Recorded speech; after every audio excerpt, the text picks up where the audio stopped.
فلا هادي له ونشهد أن لا إله إلا الله وحده لا شريك له ونشهد أن سيدنا ومولانا وحبيبنا وحبيب ربنا محمدا عبده ورسوله أما بعد فأعوذ بالله من الشيطان الرجيم بسم الله الرحمن الرحيم قل يا أيها الناس إني رسول الله إليكم جميعا صدق الله العلي العظيم وصدق رسوله النبي الأمي الكريم إن الله وملائكته يصلون على النبي يا أيها الذين آمنوا صلوا عليه وسلموا تسليما محبت کے ساتھ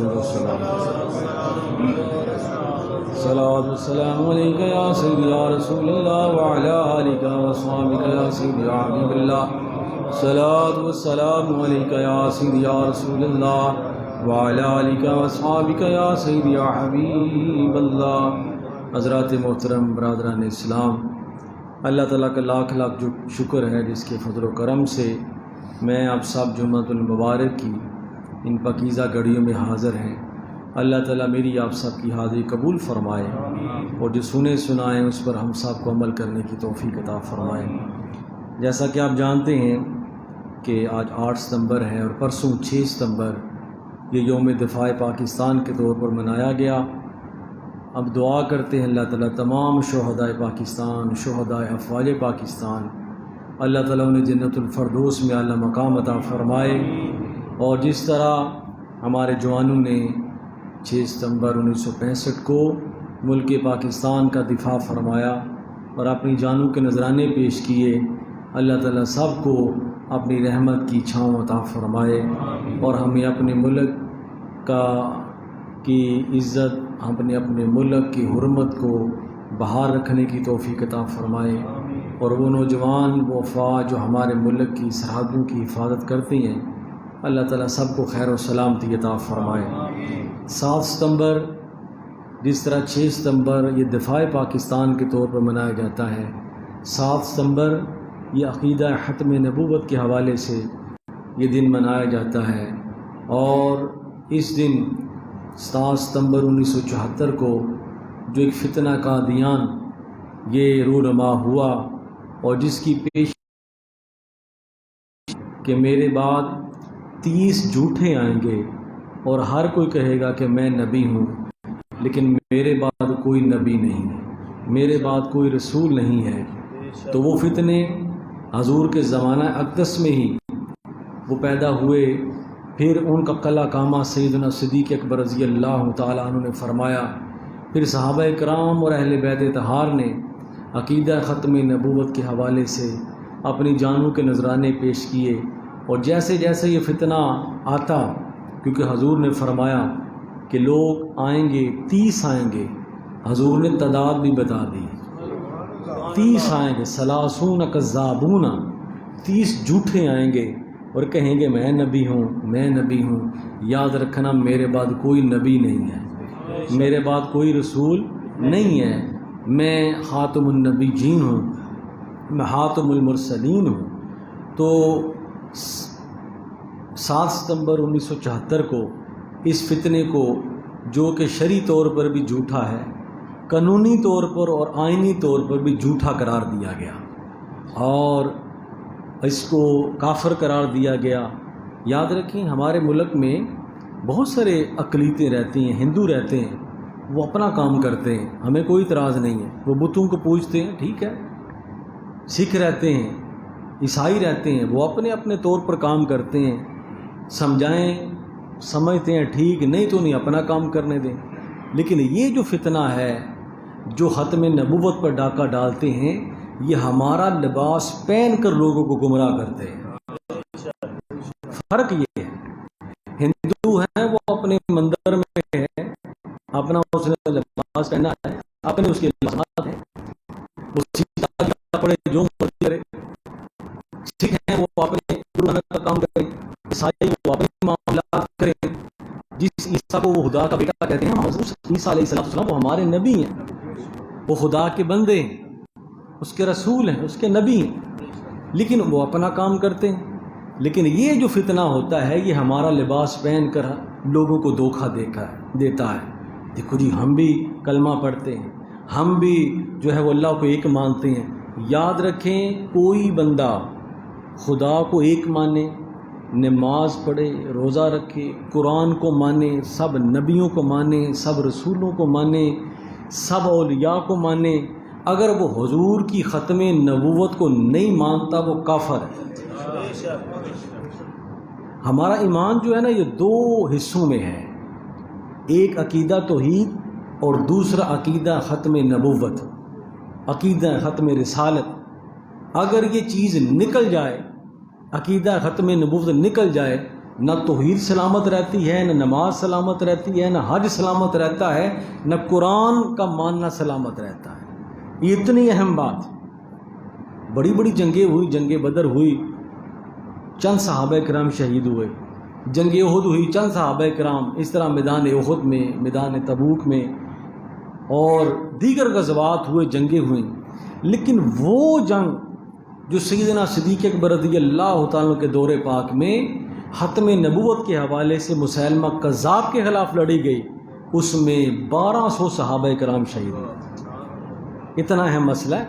کسی جنگ میں اتنے صحابہ شہید نہیں ہوئے، جن میں صرف 700 صحابہ کرام وہ تھے جو حافظ قرآن تھے۔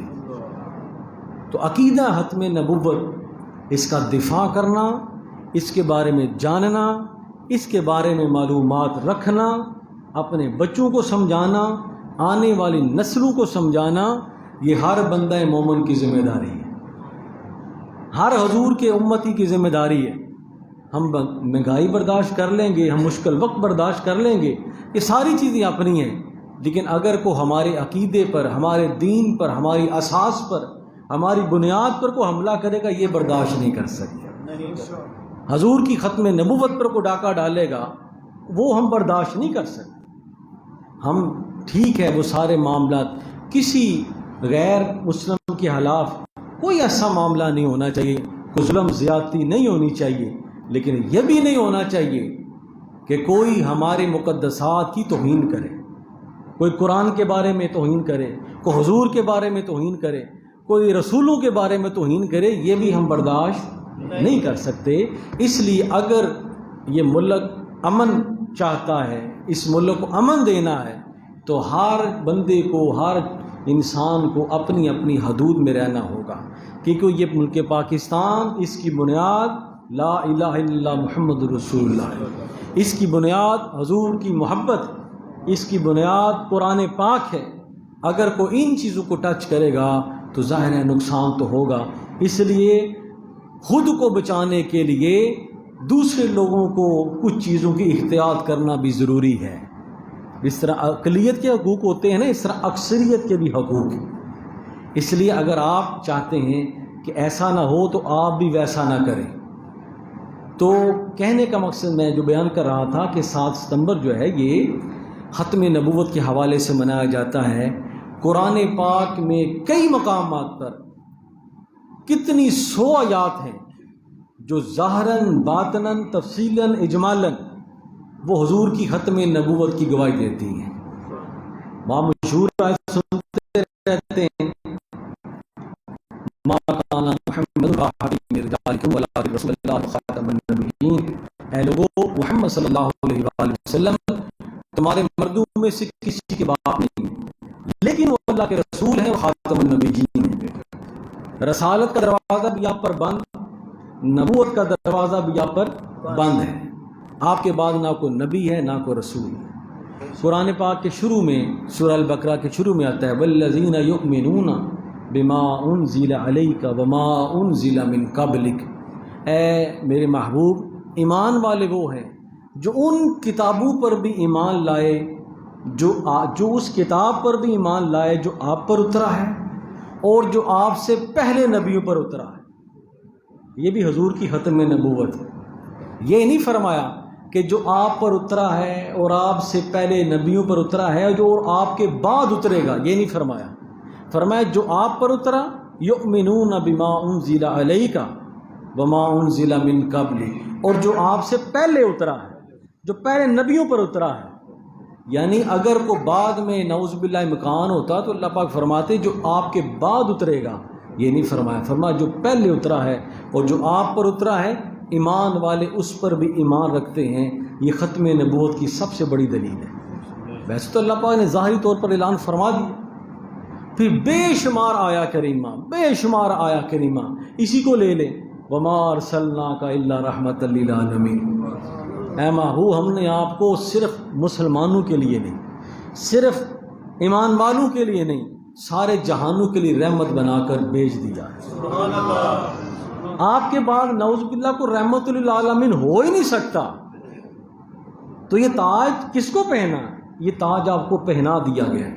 کسی نبی رسول کے بارے میں یہ لفظ نہیں آیا رحمت للعالمین، کسی رسول یہ صرف حضور نبی پاک صلی اللہ علیہ وآلہ وسلم کا اعزاز ہے، فرمایا آپ کو ہم نے رحمت للعالمین کا تاج پہنا کے بھیجا ہے۔ حضور نے فرمایا میں آخری نبی ہوں، آپ آخری امت ہو، اور مجھ پر اترنے والی کتاب قرآن پاک کی آخری کتاب ہے۔ سبحان اللہ۔ نہ میرے بعد کوئی نبی ہے نہ رسول ہے، نہ میرے اوپر اترنے والی کتاب کے بعد کوئی کتاب ہے، اور نہ میری امت کے بعد کوئی امت ہے۔ اس لیے حضور نے قرآن پاک میں اللہ تعالیٰ ارشاد فرماتے ہیں کنتم خیر امت، اے محبوب تیری امت سب سے بہترین امت ہے، تیری امت سب سے بہترین امت۔ اس لیے ایک تو ہمیں فخر کرنا چاہیے، ایک تو ہمیں یہ خوشی محسوس کرنی چاہیے کہ ہم اس دور میں آئے، اس نبی کے امتی ہیں جو خاتم النبیین ہیں، جو خاتم المرسلین ہیں۔ تو حضور نبی پاک صلی اللہ علیہ وآلہ ایک اور آیہ کریمہ سماعت فرمائے، اللہ پاک فرماتے ہیں جو میں نے خطبے میں ارشاد پڑھی ہے، فرمایا کل یا ایھا الناس، اے محبوب آپ فرمائیں۔ ایک تو اللہ تعالیٰ فرماتے ہیں میں نے رسول بھیجا، ایک اللہ تعالیٰ قرآن پاک میں کئی جگہ یہ فرماتے ہیں محبوب تو خود کہہ، کل یا ایھا الناس، اے لوگو۔ یہاں اللہ تعالیٰ نے اللہ کے محبوب کو یہ نہیں فرمایا اے مسلمانوں، اے ایمان والو، فرمایا یا ایھا الناس، اے محبوب سارے لوگوں کو یہ کہہ دو انی رسول اللہ علیکم، میں تم سب کی طرف اللہ کا رسول بنا کر بھیجا گیا۔ سبحان اللہ۔ دیکھیں نا کوئی رسول آیا،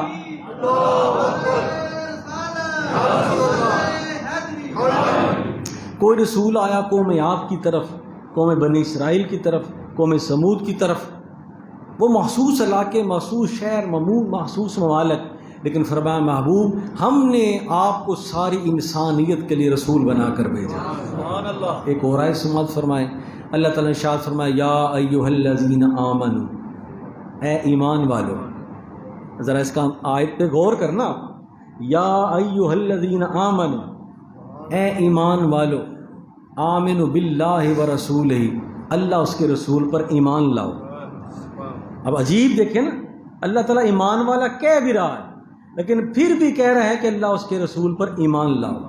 یہاں محدثین نے بڑا تفصیلاً لکھا ہے کہ رب کہہ بھی رہا ہے ایمان والو اور پھر کہہ رہا ہے ایمان بھی لاؤ۔ وہ فرماتے ہیں کہ پہلا جو ایمان ہے وہ ایمان والوں کی ایمان کی کیفیت، جو وہ ایمان کلمہ پڑھا ہے اس کا بیان ہے، اور جو اللہ پاک فرما رہے ہیں نا آمنو، ایمان والو ایمان لے کر آؤ، یہ ہے کہ ایمان کے تقاضے پورے کرو۔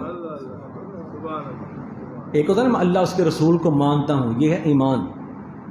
آگے وہ ایمان کا تقاضا کیا ہے، اللہ پاک فرماتا ہے وہ تقاضے بھی پورے کرو۔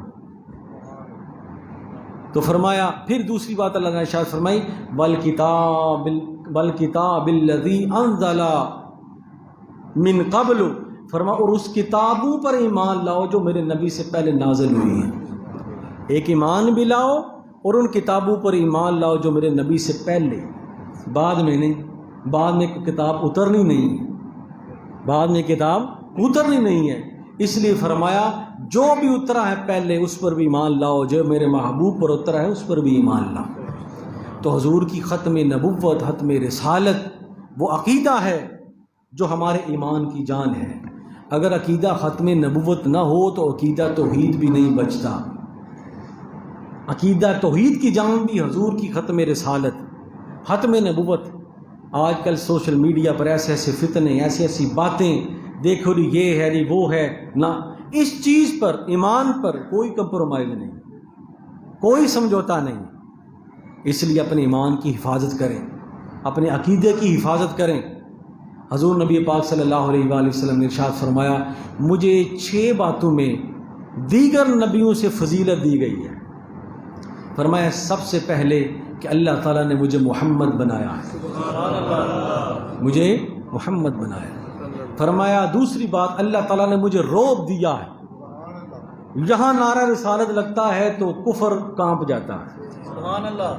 فرمایا اللہ نے مجھے روب دیا ہے، دبدبا دیا ہے، میں بڑی دور ہوتا ہوں تو میرا دشمن میرا نام سن کے گھبرا جاتا ہے۔ تیسری بات اللہ تعالیٰ نے مجھے جوامع الکلم بنایا ہے، بات میں تھوڑی کرتا ہوں اس کی تفسیر بہت زیادہ ہوتی ہے، اس کے معنی بہت زیادہ ہوتے ہیں، اس میں رحمت بہت زیادہ ہوتی ہے۔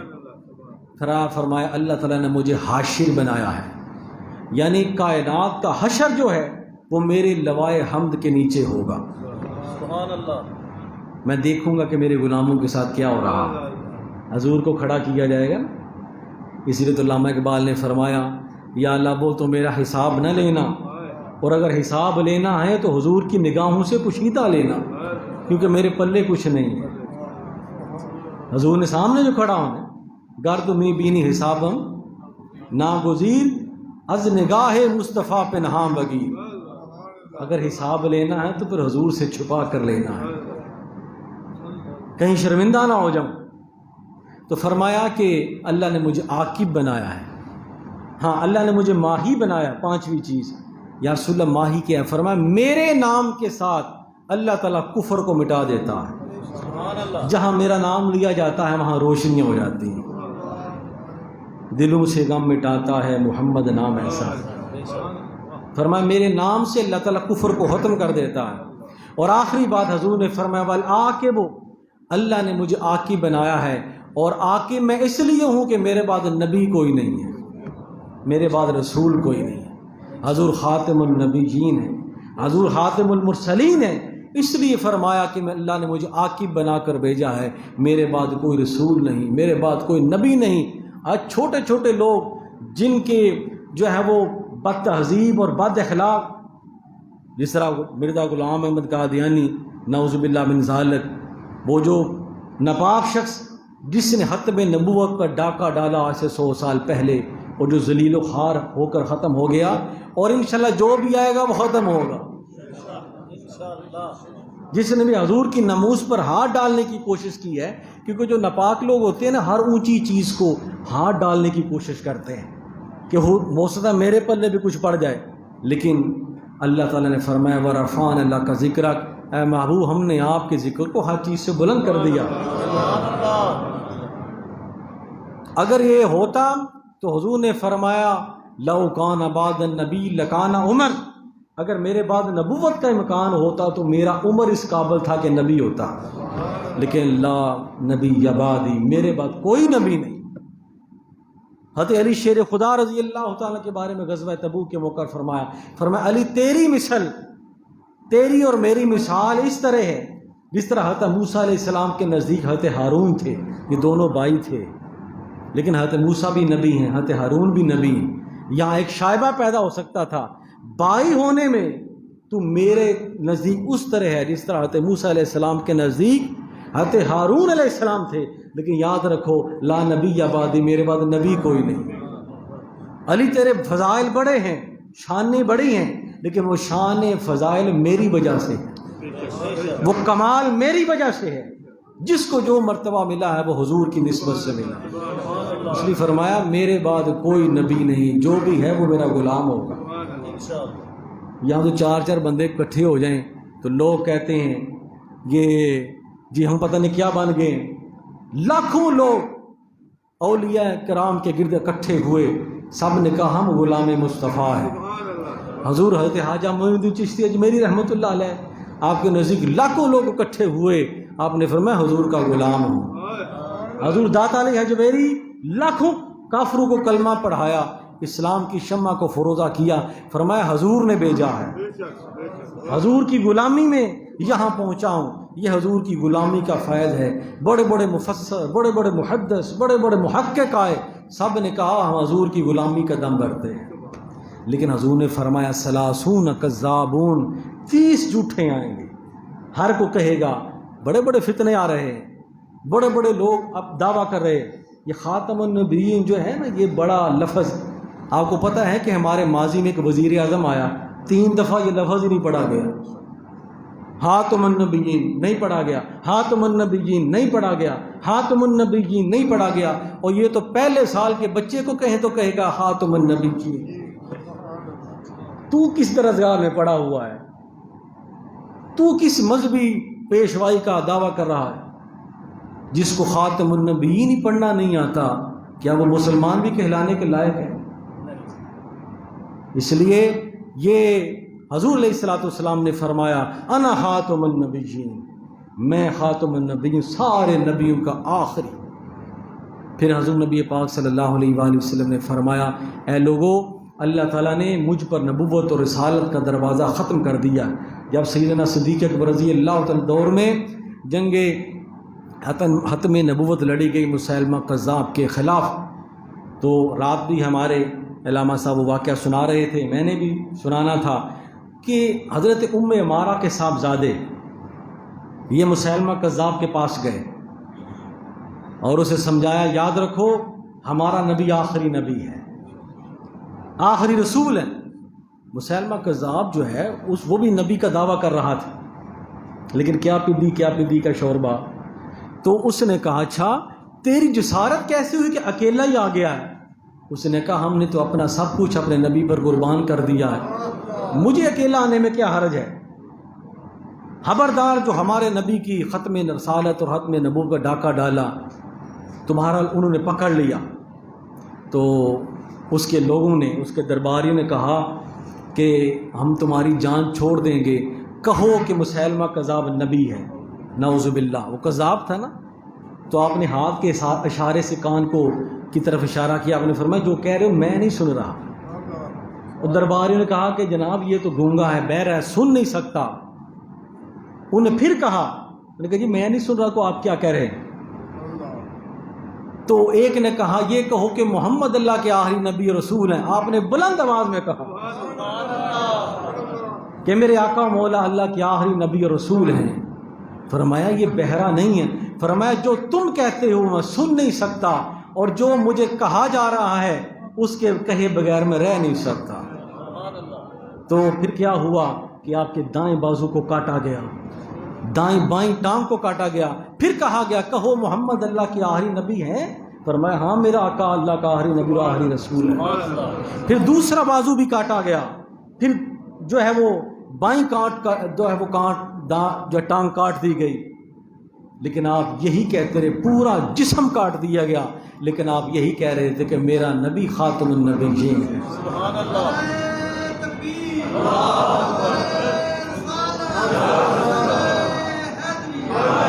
یہ دین ہم تک ایسے تھوڑی پہنچا ہے، بڑی بڑی کربلائیں، بڑی بڑی جو ہے وہ خون ریزیاں ہوئیں، بڑا بڑا خون بہایا حضور کے صحابہ نے، حضور کی اہل بیت اطہار نے، تب جا کر اسلام یہاں تک پہنچا ہے۔ ہم تو بنے بنا اسٹیجوں پر بیٹھ کے ہیں، لیکن کہہ رہا تھا کہ پار سارا جسم کاٹا جا رہا تھا اور کہا جا رہا تھا کہو، فرمایا میرا نبی خاتم النبیین ہے۔ اب جب اس کے خلاف جنگ لڑی گئی تو 1200 صحابہ کرام جام شہادت نوش، اس کا کلا کما کر دیا۔ کہنے کا مقصد یہ ہے کہ حضور نبی پاک صلی اللہ علیہ وآلہ وسلم کی ختم نبوت وہ عقیدہ ہے جس کا پہرا دینا ہر امتی پر لازم ہے۔ جب یہ فتنہ پھیلا تو سارے مسلک کے لوگ، اللہ کا شکر ہے کہ اس جو عقیدے پر سارے مسلک متفق ہیں، چاہے سنی ہیں، شیعہ ہیں، دیوبندی ہیں، وہابی ہیں، بریلوی ہیں، سارے کہتے ہیں آپ اللہ کے آخری نبی ہیں۔ یہ اللہ کا شکر ہے، اس پر سارے متفق ہیں۔ سارے مسلک اکٹھے ہو کے نا تو پیر مہر علی شاہ صاحب کے پاس حاضر ہوئے، کہنے لگے حضور بڑا فتنہ آ گیا، آپ آگے لگیں۔ اس وقت جو اٹھا وہ شہزادہ علی تھا، وہ سیدہ فاطمہ رضی اللہ تعالیٰ عنہ کے خاندان کا وہ فرزند اعلیٰ تھا جس کے پیچھے سارے لگے۔ تو پیر مہر علی شاہ صاحب آپ موچی دروازے لاہور میں تشریف لائے، تمام مسلمان علماء مشائخ لاکھوں کا مجمع، آپ نے فرمایا یار باتیں بڑی ہو گئی ہیں، اسے کہو کہ مجھ سے مناظرہ نہیں، مقابلہ نہیں، آج مباہلہ کرتے ہیں، آج مباہلہ ہوگا، کون سچا ہے کون جھوٹا ہے، کہو چلو مباہلہ کر لے۔ تو مرزا غلام احمد قادیانی اس ناسور نے کہا کہ میں اگر وہاں آیا تو لوگ مجھے مار دیں گے، پیر صاحب سے جا کر کہو کہ ایک قبر پر کھڑے ایک مریض کے پاس ایک چارپائی پہ مریض کو رکھتے ہیں، جس کی پھونک سے مریض ٹھیک ہو جائے وہ صحیح ہے، اور جس کی پھونک سے ٹھیک نہ ہو وہ صحیح نہیں ہے، تو یہ فیصلہ ہو جائے گا۔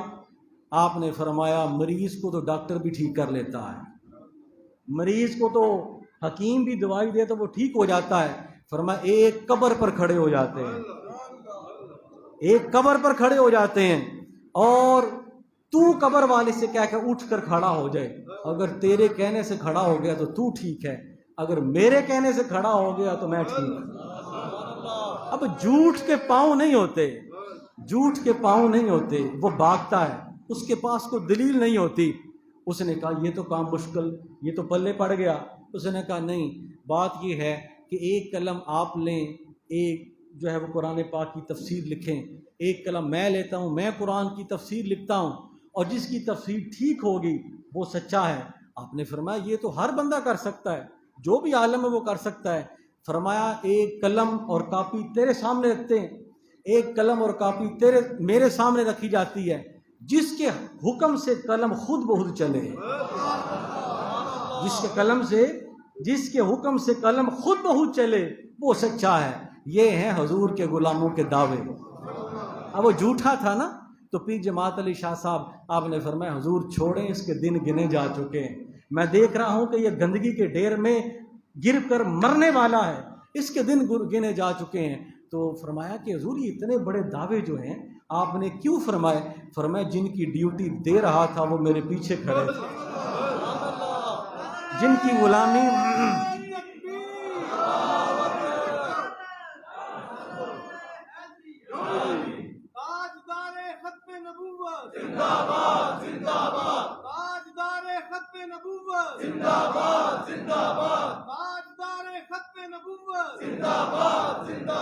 اس لیے میرے دوستو بڑے مشکل حالات پیدا کیے جاتے ہیں امت مسلمہ کے لیے، کبھی کوئی فتنہ، کبھی کوئی مہنگائی، کبھی ساری چیزیں، لیکن کفر کو یاد رکھنا چاہیے کہ مسلمان بھوکا مر جائے گا، حضور کی ناموس پر کوئی سمجھوتا نہیں ہوگا، قرآن کی ناموس پر کوئی سمجھوتا نہیں ہوگا، اللہ تعالیٰ کی توحید پر سمجھوتا نہیں ہوگا، انبیاء کی عظمت و ناموس اور اطرت پر کوئی سمجھوتا نہیں ہوگا، کیونکہ ایمان سلامت ہے تو ہر چیز سلامت ہے، باقی ہر چیز مل جاتی ہے، سب کچھ مل جاتا ہے، لیکن ایمان نہیں ملتا۔ تو میرے دوستو حضور نبی پاک صلی اللہ علیہ وآلہ وسلم آپ خاتم النبیین ہیں، خاتم المرسلین ہیں۔ آپ کے باپی جماعت علی شاہ صاحب سے کسی نے پوچھا کہ حضور کوئی ہمیں سادی سی دلیل بتا دیں، کہ کیونکہ ہم پڑھے لکھے نہیں، پینڈو لوگ ہیں، تو کوئی سادی سی دلیل بتا دیں کہ اگر کوئی بندہ آ جائے اسے جواب دے دیں۔ آپ نے فرمایا سچے نبی کا نام طاق ہوتا ہے، سچے نبی کا نام طاق ہوتا ہے، جفت نہیں ہوتا، یعنی دو نام نہیں ہوتے، نبی کا نام یکتا ایک ہوتا ہے، جیسے آدم ایک نام، موسیٰ ایک نام ہے، عیسیٰ ایک نام ہے، ابراہیم ایک نام ہے، عیسیٰ ایک نام ہے، اسماعیل ایک نام ہے، یعقوب ایک نام ہے، یوسف ایک نام ہے، بنیامین ایک نام، 1,00,000 تقریباً 25-24 ہزار کم و بیش انبیاء رسول، تمام نبیوں کے نام طاق ہیں، حضور کا نام ایک ہے، محمد، احمد، کوئی بھی نام ایک نام ہے، ایک نام کے ساتھ بھیجا ہے۔ فرمایا کہ غلام احمد جو ہے یہ جفت ہے، اس کے جھوٹا ہونے کے لیے اس کا نام ہی کافی ہے، کسی نبی کا نام جفت نہیں ہے، یہ سادی سی دلیل بزرگوں نے دی ہے۔ تو میرے دوستو اللہ تعالیٰ ہمیں اس عقیدے پر استقامت عطا فرمائے، دنیا پتہ نہیں کب تک چلنی ہے، ہم نے ختم ہو جانا ہے، حضور کا ذکر ختم نہیں ہونا۔ وما علینا الا البلاغ وآخر دعوانا الحمد للہ رب العالمین۔ سنتے ہیں